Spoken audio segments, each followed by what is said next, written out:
Hey, everybody. Thank you so much for listening in to episode 10 of the Kat Myers Show. I'm your host, Kat Myers, here for another week. Today is special because it's Labor Day. It's September 1st, 2025. And I'm so excited to be recording another episode. I've done 10 weeks straight. I learned from a friend of mine this weekend that a season is 12 episodes. So we are only 2 episodes away from finishing the very first official season of the Kat Myers Show.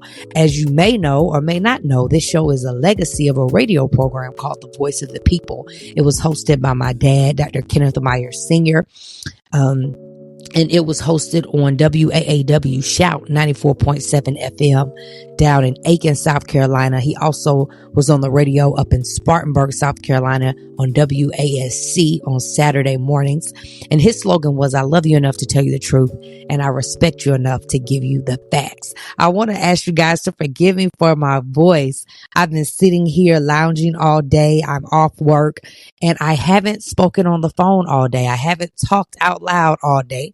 So my voice is warming up a little bit. I sound just a little bit rusty, but that's all right.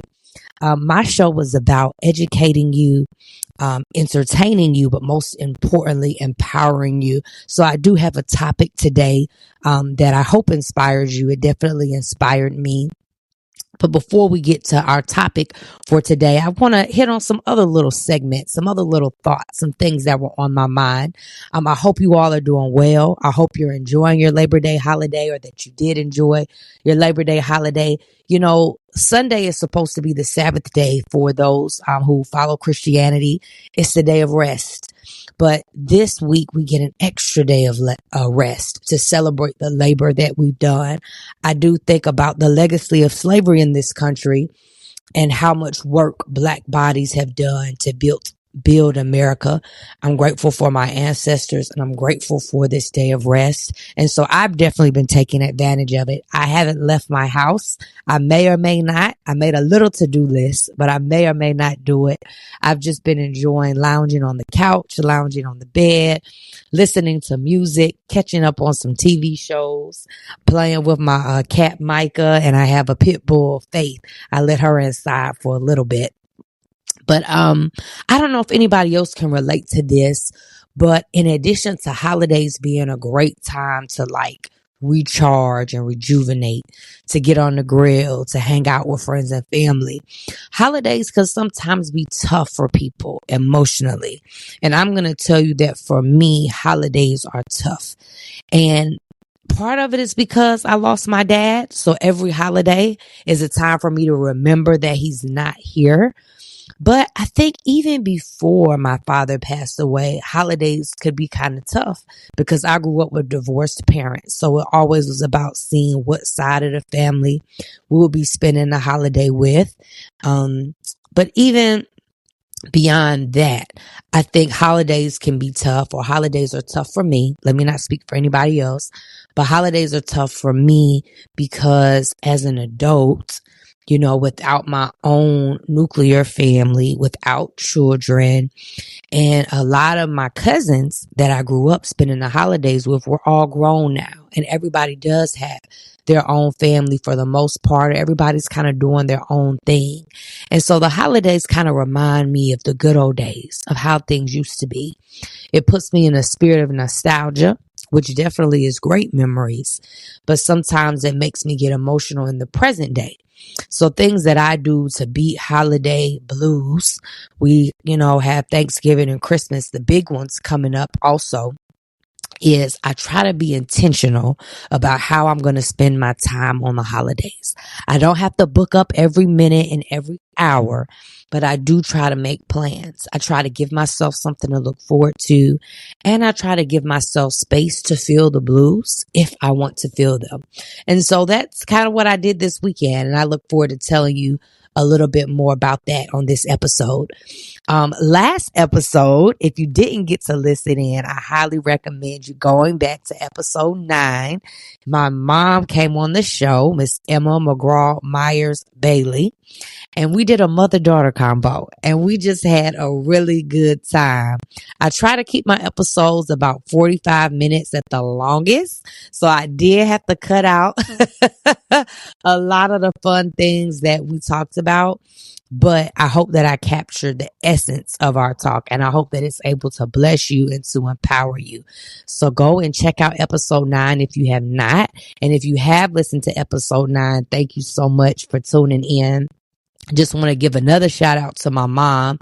You know, I don't take it lightly that she felt it, worth her time to come, first say she wanted to be on the show. She scheduled it, and she physically came on over to my house and recorded with me. And so I don't take that lightly for her to prioritize something that I prioritize. So it definitely made me feel loved and appreciated. So thank you again, Mommy. I want to let you guys know that the next 2 or 3 weeks are booked up. So I know you're hearing from me today, which means we don't have a guest. I gave people a break because it's the holiday. But if you tune in for the next few episodes, they are already booked. So for sure, you'll be hearing from someone new. It won't be little old me again. And so I talked to you guys a little bit earlier about how I'm intentional and how I plan my holiday weekend so I can avoid the holiday blues. So one of the things that happened to have occurred was one of my really good friends' birthdays. And so she's a friend, she's a fellow lawyer, she's my sister in Christ, and she invited me, or her sisters to be more exact, invited me to her birthday party. And it was out of town on Saturday.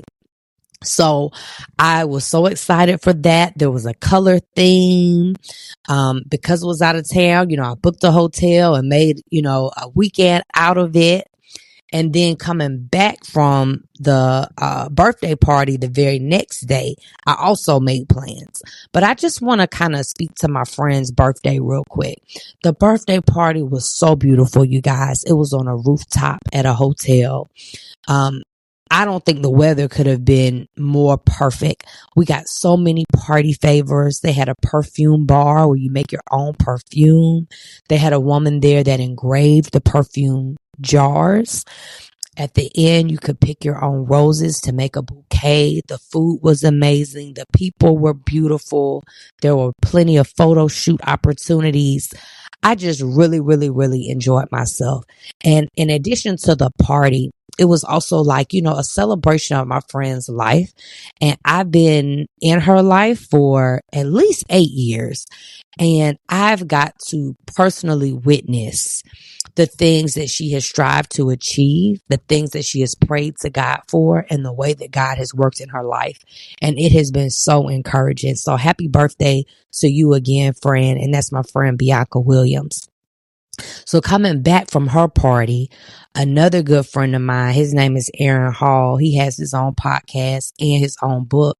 And if I'm not mistaken, he has multiple books, but he does a podcast with a group of young men that I know and have come to know called the Degrees of Men podcast in Rock Hill. So I stopped there, and I was honored to be a guest on their podcast, and their theme was Black authors. So they wanted me to talk about my book, the process for writing my book, the thought process for writing my book, the themes in my book. And I even read a little bit from the book on the podcast. And we just had a great time catching up, laughing. So I just want to thank them again, Degrees of Men podcast. I want to thank Aaron Hall for the invitation. I really enjoyed myself. So that was a good bit of what I laid out for this holiday weekend. And now today is actual Labor Day. And one of the things that I did was I gifted myself the gift of no required activities, no commitments on my calendar for this entire day. I didn't commit to anybody today, and I didn't commit to myself to do anything today. And so that doesn't mean I don't have to do anything, but for me, that just gave me the freedom to feel like I can sleep in as long as I want to. I can do a load of laundry, or I can not do a load of laundry. I can clean the whole house or not clean the whole house. I can go take a walk or not take a walk.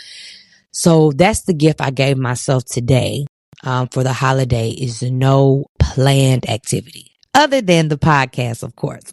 I wanted to keep that commitment. I also want to talk about today being the first day of a new month. I don't know about you guys, but that's always kind of like something special for me. It feels like a mini celebration that I do the first of every month. I'm just grateful to be able to see another month. And then I'm grateful for just the new possibilities and opportunities and connections and just seeing what God's going to do in this new month. So for me, it's not just a new month, but it's a new season that's coming upon us. In September, we're officially will start autumn or fall. And you can begin to feel it in the air, right? You can even smell it a little bit, the crispness of fall. The leaves are going to start falling. The pumpkin spice is already at Starbucks. And then even more exciting than that, for me, my best friend, her birthday is this month. So that means I'm going to get to go see her this month. I'm going to get to go out of state at least one time to help her celebrate. I also want to, for our topic today, talk about thriving, right? Thriving. It's different, or maybe I should say it's the opposite of surviving. For me, a lot of my life, I do feel like I've been in survival mode or hustle mode or grind mode. And if you're in that mode too, there's nothing wrong with that. But I do know that in life, there's different seasons and different mindsets and tools that can get us to one stage of life. We have to take those off to be able to transcend to the next phase of life. And a metaphor I had thought of, and you let me know if this resonates with you all, is when you're a hiker and you're hiking up a mountain and you make it to the mountaintop. You don't need to continue to wear that book bag that you wore all the way up. That book bag had your tent in it. It had your water. It had your insect repellent, right? It had your food. It had your snacks. It had all the supplies that you may need, all the first aid that you may need in case you were to get cut or hurt. It has the water filter or filtration system in it for collecting fresh water if you run out on your way to the mountaintop. But once you're on the mountaintop, you can take that book bag off because the book bag had all the equipment that you needed to make it to the mountaintop. But now that you're on the mountaintop, you need to unpack some of the things in that book bag and set up camp, set up tent. And you need to enjoy the view and the breeze and plan out how long you'll stay there before you move to the next spot. And I think metaphorically that implies in life as well. Once we've reached a new phase in our lives, it requires us to unpack some of the emotions, some of the trauma, some of the hardships, some of the habits, some of the routines that got us to where we are now, and assess, do we still need them in this new season? Thriving is different than surviving. Thriving is being in a place where in all the different categories of your life, you are moving forward. You are moving in the direction of wellness and the direction of abundance, and you're doing it with ease. You're doing it not from a space of lack or desperation, but from a place of passion and love and interest. You're happy here. Thriving is where joy is. Thriving is where peace is. Thriving is not being overbooked. Thriving is not being stressed out. Thriving is not being overwhelmed.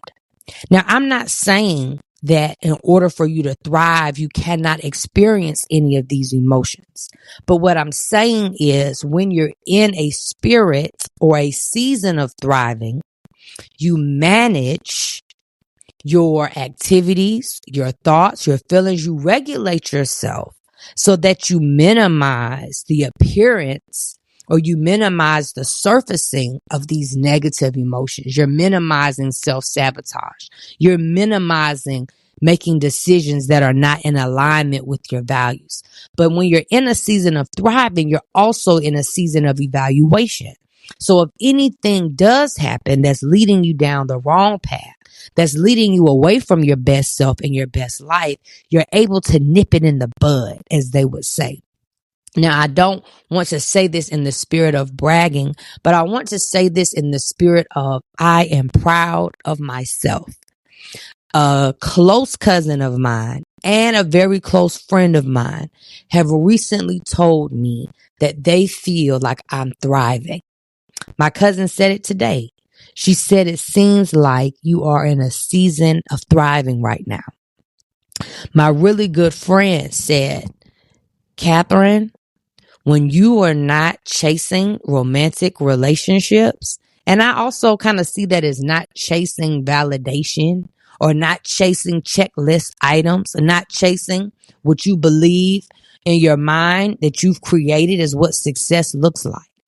When you refocus on doing what's in your gifts, what's in your database, what's in your wheelhouse, then it seems like you thrive. He specifically said, you seem to thrive the most when you're single.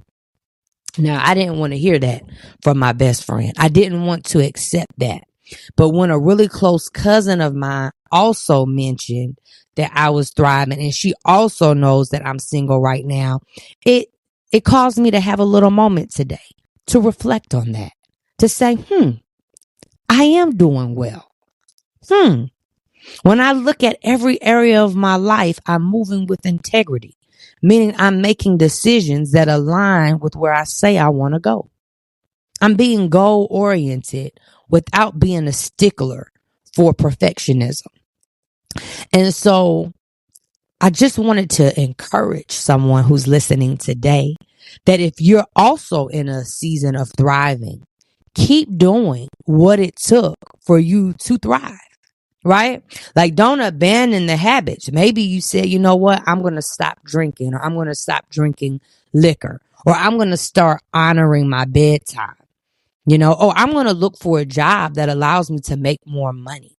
Like, whatever decisions you made that led you to this season of thriving, don't take those decisions lightly, because some of those decisions may be decisions that you need to continue making to continue to thrive. For me, one of the big decisions that I had to make, and this is an interesting way to look back. So, some people journal, and I do. And that's sometimes I'll look back over my journals and kind of see what was going on in different years or phases of my life. But recently I got curious and I looked back on different years of my life in pictures. I think I was using Google Photos. So I just typed in different years, and I think I maybe started in 2018, and I skimmed through every year looking to now. And the trend that I noticed in my pictures was that the years that I was most happy were the years that I was working a job that allowed me to have the most life, right? So there was a time when I was working a job where I would get off at 5 on the dot and I would commute home for about an hour. And by the time I hit the door, I was getting out of that suit, putting on some jeans and a tank top, and meeting up with my friends for wings, or meeting up at the pool, or just doing something fun, going to a poetry event. And so I remember one day just thinking, gosh, in that year, that may have been 2018, I was like, what made 2018 such a good time in my life? And so I was able to pinpoint just through looking from pictures in my phone that I worked a job that allowed me not only to physically leave at 5, but to mentally and emotionally leave at 5. Now, that might not be, a non-negotiable for you. But for me, as a lawyer, to be able to find a job that I can physically, emotionally, and mentally leave at a set time is a true gift from God. Because I left that job in 2018 to open my own law firm in 2019. And there was no cutting off. While that job I can't say job, while that business that I birthed, of course, had many, many benefits, that original setup that I created for myself, being the sole attorney and the sole entrepreneur, and the type of practice areas that I chose, and deciding to practice around the entire state, created a setup for me that did not allow me to thrive outside of work. So that was one thing that I noticed that I wanted to share. It was not the salary of my job, not whether I was an entrepreneur or worked for someone else, but it was about having a job that I was able to cut off, that I was able to create distance from. And back in 2018, I commuted. So I literally had distance between my job and my life, because I didn't shop, I didn't party, I didn't do anything in the same city as my job. So that was one big aspect of it. But then the second aspect that I kind of mentioned earlier is back then, I don't know, I didn't really analyze back then on this point, but I can talk about right now on this point. I have mastered the art of contentment when it comes to relationships. And I don't just mean romantic relationships. I don't just mean whether I'm going to have a husband or not, whether somebody's going to give me another diamond ring, but I mean contentment in relationships in terms of the people that I am in close relationship with right now, whether it's, work, whether it's, I was in school for a little bit getting certified as a health and life coach, whether it's at church, whether it's in my sorority, whether it's my neighbors, whether it's my friends, whether it's my family. I've come to a place of contentment where if I reach out and I get a response back, that's great.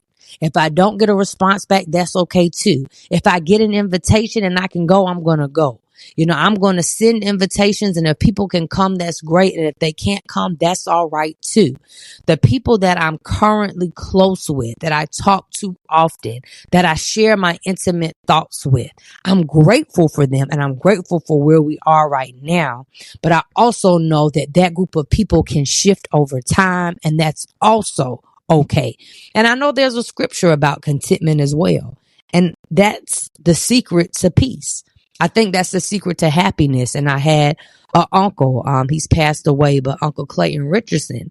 And I think, but I know through observing his actions and having conversations with him, that was his secret to happiness as well. Contentment in the clothes that he had, contentment in the amount of money that he made, contentment in the kind of house that he lived in.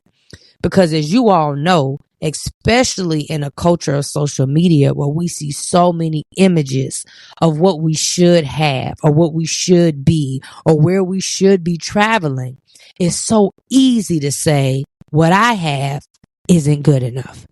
It's so easy to fall into a spirit of I'm not there yet, or I'm not successful enough. And I just want to challenge you, if you don't feel like you're in a season of thriving, that this is one of those tools that you can put in your tool belt, as one of my law professors would say, or this is a piece of equipment that I encourage you to add to your backpack as you hike on your journey. And that's the tool of contentment.